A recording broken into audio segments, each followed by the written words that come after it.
Hello friends, welcome to Kannan info Tamil. நம்ம இன்னைக்கு என்ன டாபிக் பார்க்க போறோம் அப்படின்னா, சமீப காலமா பலுச்சிஸ்தான் மக்கள் தங்களோட விடுதலை போராட்டத்தை தீவிரப்படுத்தி இருக்காங்க. சமீபத்துல பாகிஸ்தான் ராணுவத்தின் மீது ஒரு மிகப்பெரிய தாக்குதலை நடத்தினாங்க. இந்த சூழ்நிலையில பலுச்சிஸ்தான் மக்கள் தங்கள் விடுதலைக்கு இந்தியா உதவ வேண்டும் அப்படின்னு கோரிக்கை வச்சிருக்காங்க. இப்போ பலுச்சிஸ்தான்ல என்ன நடந்துட்டு இருக்கு, பலுச்சிஸ்தான் மக்கள் எதற்காக பாகிஸ்தானிடம் இருந்து விடுதலை வாங்கணும்னு சொல்றாங்க. பலுச்சிஸ்தான் மக்களுக்கும் தமிழுக்கும் ஒரு மிகப்பெரிய தொடர்பு இருக்கு. இந்த விஷயத்தை நான் படிக்கும்போது எனக்கே ஆச்சரியமா இருந்துச்சு. அது என்ன தொடர்பு அப்படிங்கறத பத்தி நம்ம டீடைலா இந்த வீடியோல பார்க்கலாம். நீங்க இப்பதான் நம்ம சேனலுக்கு ஃபர்ஸ்ட் டைம் வர்றீங்க அப்படின்னா நம்ம சேனலை சப்ஸ்கிரைப் பண்ணிக்கங்க. அப்படியே அந்த பெல் நோட்டிபிகேஷனை கிளிக் பண்ணி ஆல்ங்கிற ஆப்ஷனை எனேபிள் பண்ணிக்கங்க. ஜனவரி மாசத்தோட பிற்பகுதி தொடங்கி பிப்ரவரி மாசம் 6ஆம் தேதி வரைக்கும் பலுச் லிபரேஷன் ஆர்மி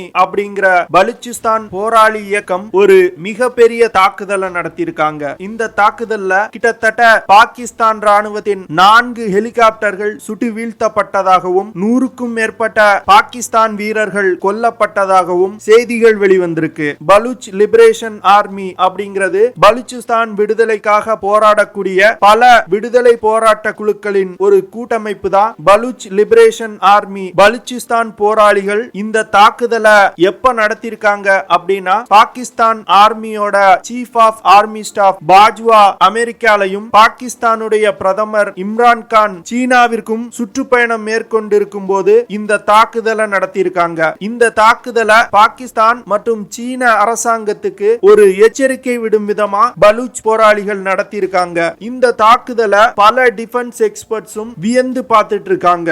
பலுச் வீரர்கள் நடத்திய தாக்குதல் ஒரு கை தேர்ந்த ராணுவ வீரர்கள் நடத்திய தாக்குதல் போன்று இருக்கு அப்படின்னு சொல்றாங்க. இப்படி ஒரு தாக்குதலை நடத்தணும் அப்படின்னா இந்த வீரர்கள் கடுமையான பயிற்சிக்கு உட்படுத்தப்பட்டிருக்கணும் அப்படின்னு சொல்றாங்க. இது போன்ற பயிற்சிகள் டிஃபென்ஸ் இன்ஸ்டிடியூஷன்ஸ்ல மட்டுமே கொடுக்கப்படும். மாடர்ன் வார்ஃபேர்ல எப்படி ஒரு வீரன் சண்டையிடுவானோ அதே போன்று திட்டமிட்டு இந்த தாக்குதலை நடத்தி இருக்காங்க.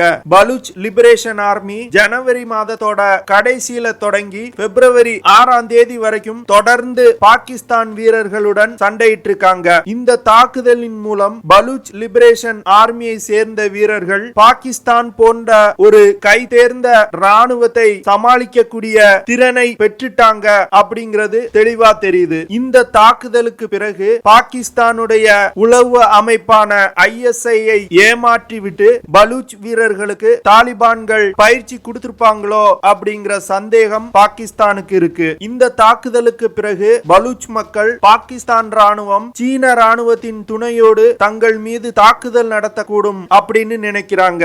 இம்ரான் கான் பதவியில் இருந்து இறக்கப்பட்டால் மட்டுமே தங்களுக்கு நல்லது நடக்கும் அப்படின்னு நினைக்கிறாங்க. இந்த சூழ்நிலையில தான் பலுச் மக்கள் இந்தியாவின் உதவியை நாடி இருக்காங்க. இந்தியா தங்களோட விடுதலை போராட்டத்துக்கு உதவி செய்யணும் அப்படின்னு கோரிக்கை வச்சிருக்காங்க. பலுச் மக்கள் பாகிஸ்தான் அரசாங்கத்துக்கு எதிராக எதற்காக போராட ஆரம்பிச்சாங்க அப்படின்னா, எப்போ China belt and road initiative மூலமா குவாடர் துறைமுகத்தை டெவலப் செய்ய ஆரம்பிச்சாங்களோ அதுல இருந்தே இந்த பிரச்சனை பெரிதாக ஆரம்பிச்சிடுச்சு. பலுச்சிஸ்தான்ல தங்கம், காப்பர், யுரேனியம், வெள்ளி போன்ற ரிசோர்சஸ் அதிகமா இருக்கு. கிட்டத்தட்ட 100க்கும் மேற்பட்ட கனிமங்களை சீனா மற்றும் பாகிஸ்தான் கொள்ளையடிப்பதா அவங்க குற்றம் சுமத்துறாங்க. குவாடர் துறைமுகம் மற்றும் துறைமுகத்தை சுற்றியுள்ள பகுதிகளில் கிட்டத்தட்ட 5 லட்சத்துக்கும் மேற்பட்ட சீனர்கள் குடியமர்த்தப்பட்டிருக்காங்க. 3000 ஏக்கர் நிலத்தை சீனாவிற்கு பாகிஸ்தான் தாரை வாத்திருக்கிறதா அவங்க குற்றம் சுமத்துறாங்க. இதன் மூலமா பலுச்சிஸ்தான் சீனாவுடைய ஒரு காலனியாகவே மாற்றப்பட்டிருக்கு. சைனா பாகிஸ்தான் எக்கனாமிக் காரிடோர் பகுதியில இருக்கக்கூடிய பலுச் மக்களை பாகிஸ்தான் ராணுவத்தினர் வலுக்கட்டாயமா வெளியேற்றாங்க.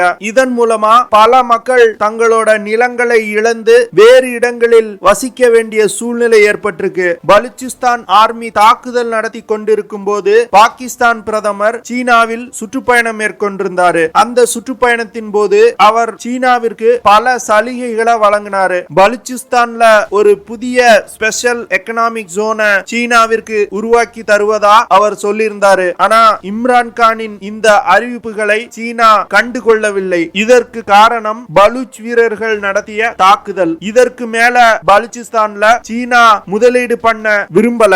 ஏற்கனவே பண்ணிருக்க முதலீடுகளுக்கு பாகிஸ்தானால பாதுகாப்பு கொடுக்க முடியல. அதனால பாகிஸ்தான் பிரதமரின் இந்த சீன பயணத்துல பலுச்சிஸ்தானுக்கு பெரிய இன்வெஸ்ட்மெண்ட்களை கொண்டு வர முடியல. பலூச் போராளிகள் நடத்திய தாக்குதலுக்கு இந்தியாவுடைய உளவு அமைப்பான ரா தான் காரணம் அப்படின்னு பாகிஸ்தான் குற்றம் சுமத்துறாங்க.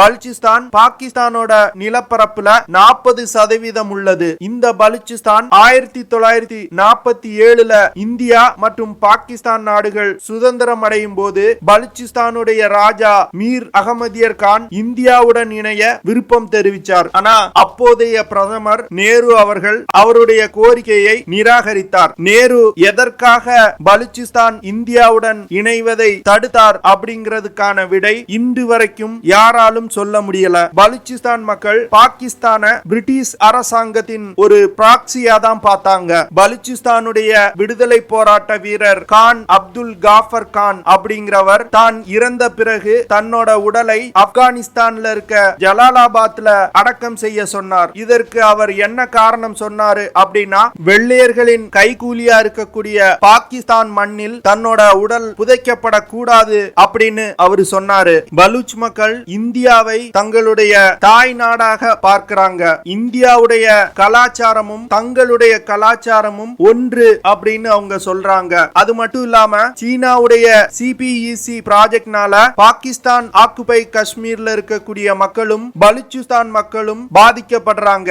இதனால இந்தியா தங்களுக்கு உதவி செய்யணும் அப்படின்னு அவங்க கோரிக்கை வைத்து வராங்க. அது மட்டும் இல்லாம பலுச்சிஸ்தான்ல இருக்கக்கூடிய கலாட், குஸ்தார் மற்றும் மஸ்தாங் மக்கள் பிராஹி அப்படிங்கிற ஒரு மொழியை பேசுறாங்க. இந்த மொழி தமிழ், கன்னடம், மலையாளம் போன்ற தென்னிந்திய மொழிகளின் ஒரு சகோதர மொழி.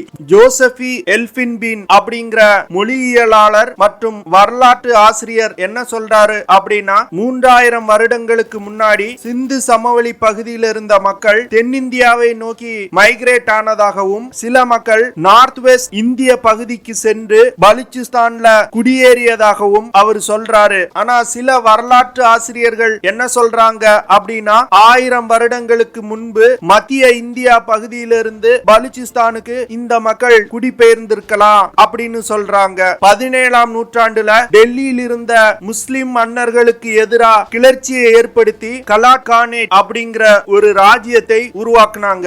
வெள்ளையர்கள் இந்தியாவை முழுவதும் கைப்பற்றினதும் பலுச்சிஸ்தான் வெள்ளையர்களுக்கு கீழ் ஒரு பிரின்ஸ்லி ஸ்டேட்டா இருந்துச்சு. இது போன்ற பல தொடர்புகள் இந்தியாவிற்கும் பலுச்சிஸ்தானுக்கும் இருக்கு. பலுச்சிஸ்தான் மக்கள் இந்தியா தங்களுக்கு உதவுவாங்க அப்படிங்கிற எதிர்பார்ப்புல இருக்கிறாங்க. பலுச்சிஸ்தான் மக்கள் பாகிஸ்தானுக்கு கீழ் சொல்லனா துயரத்துக்கு ஆளாகி வர்றாங்க. அதனால இந்தியாவின் உளவு அமைப்பான ரா எப்படி பங்களாதேஷுக்கு விடுதலை வாங்கி கொடுத்தாங்களோ அதே போன்று பலூச் மக்களுக்கும் உதவி செய்து பலுச்சிஸ்தானுக்கு விடுதலை வாங்கி கொடுக்கணும் அப்படிங்கிறது என்னோட அபிப்பிராயமா இருக்கு. உங்களோட அபிப்பிராயம் என்ன அப்படிங்கறத கமெண்ட்ல லீவ் பண்ணுங்க. ஓகே ஃப்ரெண்ட்ஸ், நம்ம வீடியோவோட நிறைவு பகுதிக்கு வந்துட்டோம். இதெல்லாம் தான் நான் உங்ககிட்ட ஷேர் பண்ணணும் அப்படின்னு நினைச்ச விஷயங்கள். ஐ ஹோப் நான் ஷேர் பண்ண விஷயங்கள் உங்களுக்கு பிடிச்சிருக்கும்னு நினைக்கிறேன். அப்படி பிடிச்சிருந்துச்சுன்னா ஷேர் பண்ணுங்க, லைக் பண்ணுங்க, கமெண்ட் பண்ணுங்க. மறக்காம நம்ம சேனலுக்கு சப்ஸ்கிரைப் பண்ணுங்க. அப்படியே அந்த பெல் நோட்டிபிகேஷனை கிளிக் பண்ணி